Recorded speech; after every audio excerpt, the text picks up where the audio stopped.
los inhibidores de la dipeptidilpeptidasa 4. Vamos a hablar primero de las generalidades, conceptos básicos de lo que es diabetes, de la dimensión epidemiológica que tenemos en el mundo de pacientes con diabetes, el arsenal terapéutico con el que contamos en el 2023 para los pacientes con diabetes. Vamos a abordar de manera somera lo que es la fisiopatología de la diabetes mellitus tipo 2. Vamos a enfocarnos en los inhibidores de la dipeptidilpeptidasa 4. Vamos a presentar los casos clínicos orientados en esta medicación y para cerrar vamos a dar un mensaje final. Dentro de las generalidades, siempre recordar que la diabetes mellitus tipo 2 es una enfermedad crónica con una alta prevalencia. Las complicaciones micro y macrovasculares incrementan la morbilidad y la mortalidad relacionadas con la enfermedad. Disminuyen la calidad de vida también de los pacientes. La diabetes genera un elevado costo para el sistema de salud en prevención y tratamiento de esta y de sus complicaciones. La elección del tratamiento farmacológico depende principalmente de su potencia en el control glucémico y de los factores de riesgo cardiovascular, así como las complicaciones y el riesgo de los eventos adversos. Ese es el Atlas de Diabetes de la Federación Internacional en la cual nos decían, de aquí a una proyección de 45 años vamos a tener 466 millones de personas en todo el mundo con esta patología. Pero ¿qué pasaba en el 2019? Nosotros ya teníamos 463 millones de pacientes con este diagnóstico y hoy, 2023, estamos hablando de 566 millones de pacientes en todo el mundo.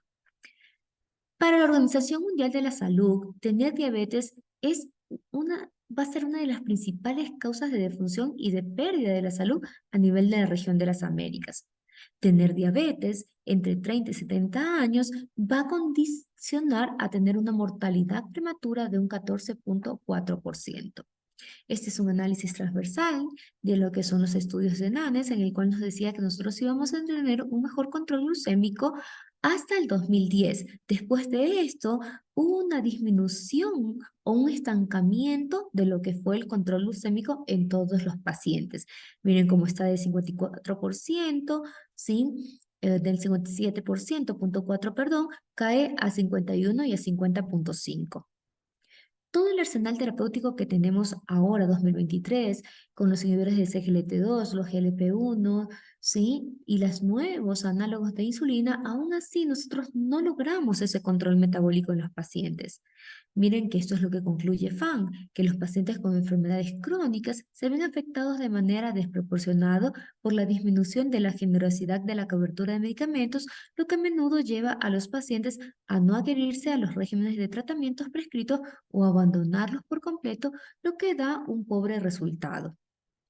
Este es el octeto ominoso, ya conocido por todos ustedes, es el octeto de Difronzo, en el cual nos habla de la fisiopatología. Actualmente decimos los 12 apóstolos, pero realmente estos son los que se acercan totalmente a los fármacos que contamos en este momento.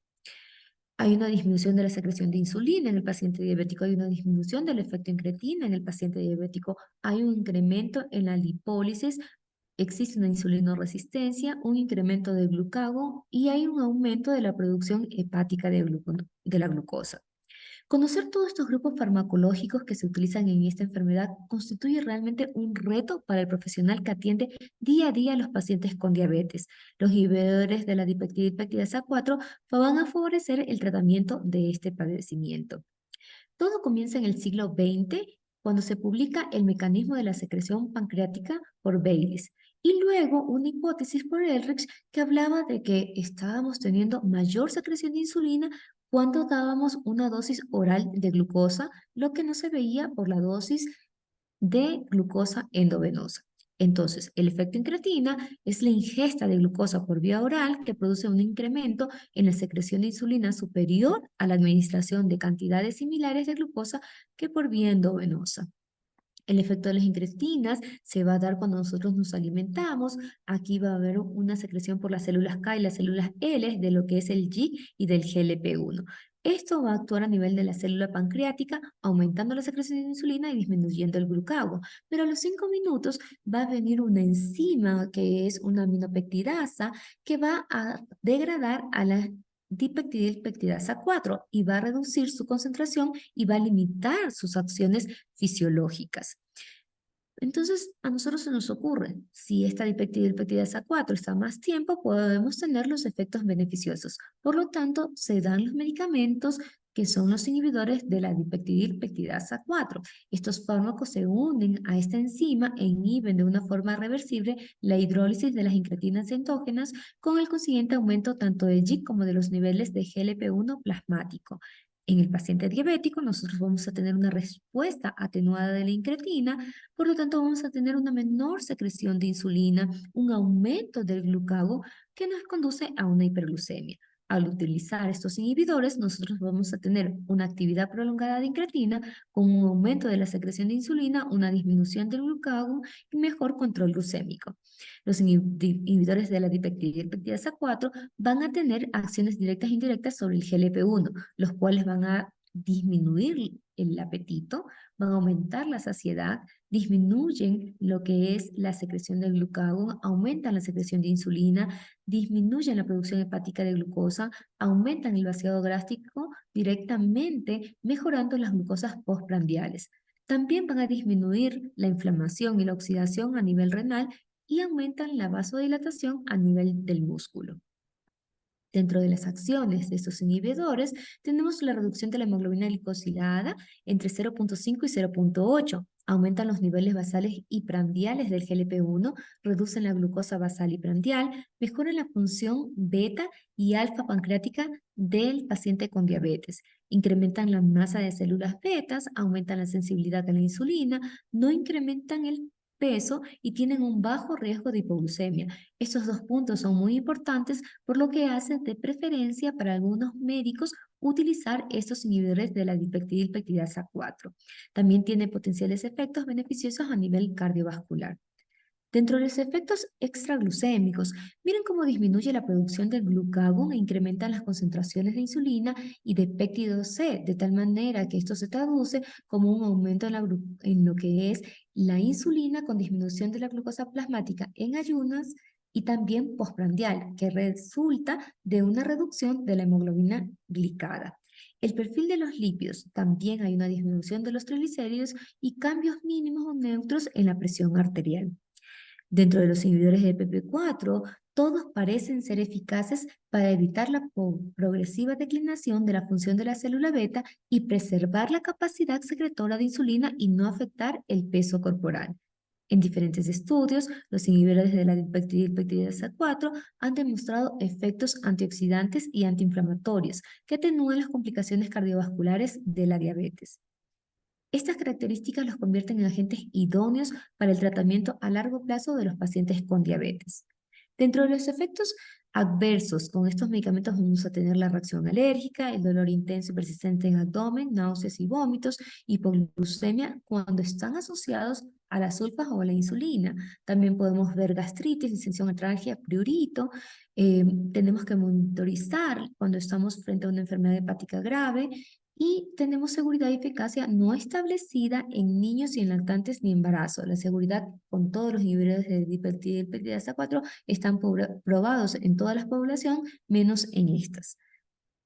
De acuerdo al metabolismo y eliminación, nosotros vamos a tener que todos los inhibidores de la dipeptidasa 4 se van a dar por vía oral. En cuanto a su farmacocinética, la excreción vamos a tener que pueden ser por vía renal o por vía hepática. Cuando tenemos filtrados glomerulares menor de 45, nosotros tenemos que disminuir la dosis, como es en el caso de la sitagliptina y de la vidagliptina. En cuanto a las interacciones farmacológicas, estos compuestos tienen mínimas interacciones farmacológicas, por lo que rara vez requieren ajustes de dosis con el uso concomitante de otros fármacos en diabetes. Sin embargo, dado su metabolismo hepático, la dosis debería disminuir si se usa con fármacos metabolizados, ¿sí? En el citocromo P450, como es el ketoconazol, la claritromicina. Dentro de la eficacia, el control glucémico, nosotros tenemos muchas revisiones sistemáticas, metaanálisis, que coinciden que coinciden en demostrar que la eficacia de los distintos inhibidores de la dipeptidasa 4 es muy similar en monoterapia, terapia combinada, dual o triple en reducción de la hemoglobina glicada. En monoterapia reducen la glucosa en ayunas, ¿sí? En un 18 miligramos sobre decilitro, la glucoma postprandial, menos de 25 miligramos sobre decilitro, y la hemoglobina glicada en un promedio de 0,7%. Existen pocos estudios de comparación directa entre los distintos inhibidores de la dipeptidasa 4. Hay un ensayo que comparó la eficacia de la adición de Saxa 5 miligramos o Cita 100 miligramos a pacientes no controlados con metformina y se encontró una reducción de la hemoglobina glicada después de la adición de Saxa o sitagliptina en un 0,5 o 0,6% respectivamente. Las mejores reducciones glicémicas con los inhibidores de la dipeptidasa 4 se producen cuando la hemoglobina glicada inicial es mayor, lográndose una mayor reducción de esta hemoglobina menor del 9% versus al 8%. Este es un estudio en el cual se utilizaba en pacientes diabéticos la linagliptina como monoterapia, en otra rama metformina como monoterapia, pero al dar linagliptina y metformina 2 veces en el día, veíamos la reducción de la hemoglobina glicada.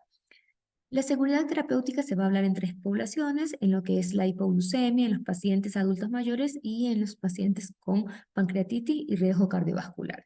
Miren los pacientes con hipoglucemia, que es la seguridad terapéutica que nosotros buscamos en la mayoría de los pacientes. Los inhibidores de la dipeptidasa 4, al aumentar la secreción de insulina de una manera dependiente de glucosa, tienen muy bajo riesgo de producir hipoglucemia. Estudios comparativos en monoterapia o en terapia combinada demuestran en forma consistente que las tasas de hipoglucemia con las diferentes gliptinas es similar a placebo, la metformina y la tiansolidina, y significativamente menor con sulfas. La incidencia de hipoglucemias puede aumentar cuando se combinan con estas sulfas o con la insulina, de manera que en estos casos se recomienda reducir la dosis inicial de estos últimos. Como podemos ver en el cuadro, versus placebo, y tanto los inhibidores de la dipeptidasa 4 como los GLP-1 van a disminuir el riesgo de hipoglucemia. En cuanto a la seguridad cardiovascular, existe el estudio SAVOR, que fue realizado en el 2013, ¿sí? Y aquí estos pacientes tenían diabetes y mostró un aumento de hospitalización por insuficiencia cardíaca en esta población. Sin embargo, no se obtuvieron diferencias significativas en la incidencia de compuesto primario conformado por el evento cardiovascular, infarto al miocardio y muerte de causas cardiovascular. Un reciente metaanálisis evaluó a los pacientes diabéticos tratados con los inhibidores de dipeptidasa 4 y este mostró un aumento en la hospitalización por insuficiencia cardíaca en concordancia con el SAVOR. Por lo tanto, la saxagliptina sale del mercado y nosotros ya no la estamos utilizando y no está dentro de la farmacoterapia. En contraposición, hubieron otros estudios, los grandes ensayos clínicos de los inhibidores de la dipeptidasa 4, que no revelaron diferencias significativas respecto a la incidencia de hospitalizaciones por insuficiencia cardíaca. Los estudios Examen, TECOS, Carmelina, Carolina evaluaron la logliptina, sitagliptina y linagliptina respectivamente en pacientes diabéticos y estos no mostraron diferencias respecto a placebo de un objetivo primario compuesto por muerte de causa cardiovascular, infarto al miocardio o accidente cerebrovascular.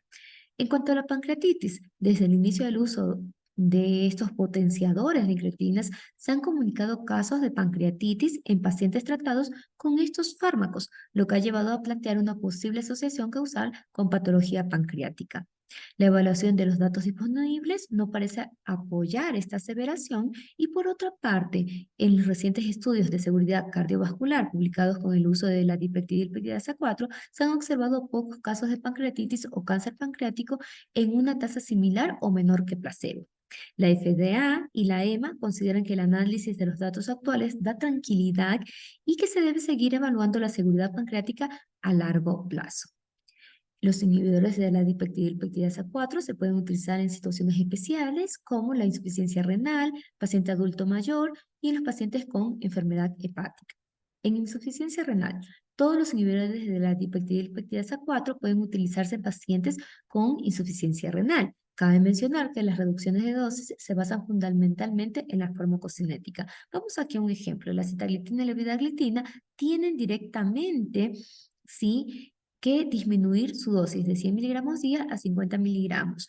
Y la linagliptina, que tiene un paso hepático, no se debe de disminuir en estos pacientes con enfermedad renal. En cuanto a la evogliptina, tampoco puede permanecer en su dosis de 5 miligramos.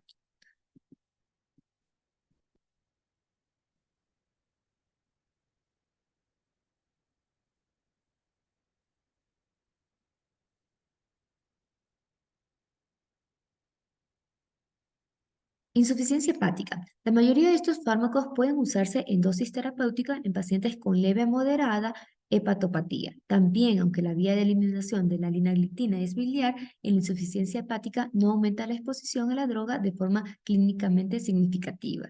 Se ha informado una asociación entre el uso de vidagliptina y aumento de las enzimas hepáticas, pero esto no parece estar asociado a efectos adversos hepáticos. Sin embargo, la vidagliptina está contraindicada en pacientes con cualquier grado de insuficiencia hepática, incluyendo enzimas hepáticas elevadas pre-tratamiento.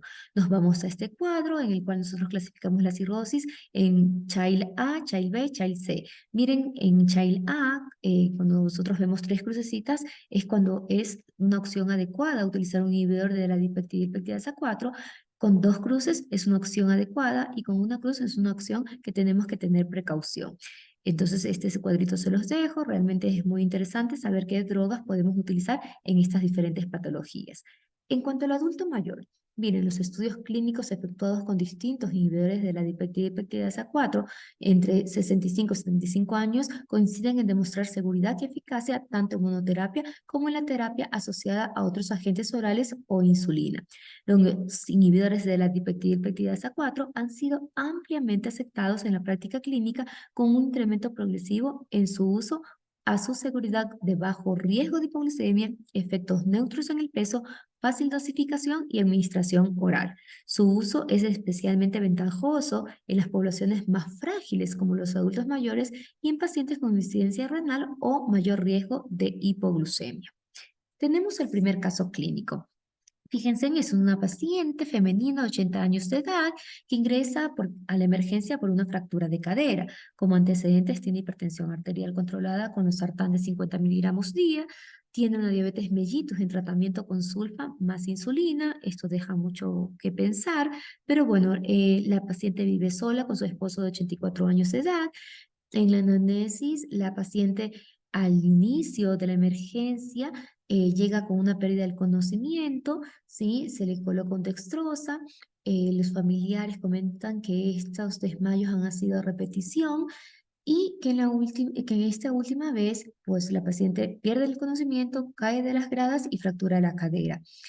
Comentan que hace 3 semanas atrás habían cuadros de hiperglucemias y el médico familiar inicia la insulina, lo que promueve es que los cuadros se repitan de una manera más seguidas. En la exploración física, nosotros tenemos ahora una paciente consciente con otros aparatos normales.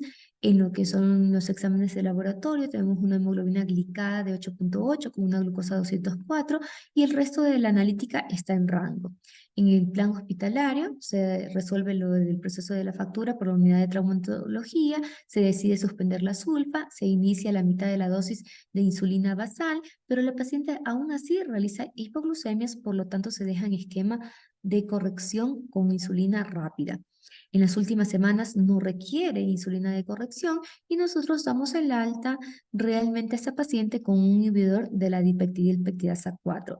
El plan del paciente es que los objetivos del adulto mayor cambian y van a depender de su estado funcional, cognitivo y principalmente el pronóstico de esta población. A los 3 meses fue reevaluada, la paciente tiene una hemoglobina glicosilada de 7.2% y las glucosas antes y post comida están dentro de los límites normales, sin ningún episodio de hipoglucemia. En el caso clínico 2, tenemos un paciente varón de 65 años de edad que hace 9 años ya fue diagnosticado de diabetes mellitus e inició tratamiento con metformina de 850 2 veces en el día. En la última consulta, en segundo nivel de atención, presenta un deterioro en su control metabólico con una hemoglobina glicada de 8.2. e inician sulfa. En segundo nivel de atención le derivan con esto al tercer nivel. Nosotros tenemos un promedio de 3 meses en el cual el paciente acude nuevamente al control, a la consulta externa ya de nuestro hospital, en el que se muestra un filtrado glomerular de 52 mililitros y a esto se suman síntomas nuevos de sudoración, taquicardia que disminuyen ante la ingesta de alimentos. En resumen, tenemos un paciente adulto con función renal comprometida y que tiene episodios de hipoglucemias. ¿Qué debemos realizar de modificaciones en su tratamiento? Pues este paciente realmente tenemos que quitar las sulfas, quitar la metformina y podemos dejar con un inhibidor de la dipeptidilpeptidasa 4. Como mensaje final, comentarles que los inhibidores de la dipeptidilpeptidasa 4 son fármacos antidiabéticos orales útiles en múltiples situaciones específicas del paciente con diabetes tipo 2 y que sus ventajas tienen que ver con su bajo riesgo de hipoglucemias y la falta de repercusión en el peso corporal, por su buena tolerancia y su buen comportamiento a nivel renal y cardiovascular, están indicados en pacientes ancianos renales y con comorbilidades acompañantes. Gracias. Eurofarma. Tu vida mueve la nuestra.